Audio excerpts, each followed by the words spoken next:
रात के 9 बजे पति ऑफिस से घर आया। पत्नी ने आते ही उससे लड़ना शुरू कर दिया क्योंकि वह उसे पसंद नहीं करती थी। पति ने कहा, मुझे खाना तो दे दो, बहुत भूख लगी है। पत्नी बोली, खुद जाकर खा लो, मुझे नींद आ रही है। पति चुपचाप सुनता रहा और पत्नी पूरी रात उससे लड़ती रही। जब सुबह हुई तो पति ने कहा, मुझे नाश्ता तो दे दो। पत्नी ने गुस्से में कहा, मैं तुझसे तंग आ गई हूँ, भगवान करे तू मर जाए। पति कुछ नहीं बोला और चुपचाप ऑफिस चला गया।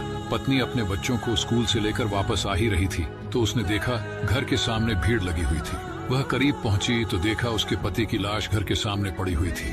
उसके ऊपर कयामत सी आ गई। मन में सन्नाटा सा छा गया। लोग आपस में बातें कर रहे थे कि कार से उसका एक्सीडेंट हुआ है। पत्नी जोर से चीखने लगी और चिल्लाने लगी कि मनोज उठ जाओ, मैं अब तुमसे कभी नहीं लड़ूंगी, तुम्हें कुछ नहीं कहूंगी, मुझे कुछ नहीं चाहिए। उठो मनोज, तुम्हें भूख लगी थी ना, चलो मैं खाना देती हूँ, मुझे छोड़कर ना जाओ, उठ जाओ। लेकिन मनोज कैसे उठता, इसे तो उसकी बददुआ ने मार दिया था। मनोज के जाने के बाद पत्नी को दुनिया के रंग नजर आने लगे, रिश्ते बदलते दिखने लगे, उसके अपने उससे मुंह मोड़ने लगे, दुनिया के लोग उसे गंदी नजरों से देखने लगे। फिर कुछ दिनों में उसे उसका घर भी छीन लिया गया। जो हिस्सा उसका बनता था ससुराल वालों ने उसे दे दिया। पति के मरने के बाद उसे एहसास हुआ कि पति जैसा भी हो, चाहे पसंद का हो या नापसंद का, लेकिन औरत के सर का ताज होता है। अगर सहमत है तो कमेंट में यस जरूर लिखें।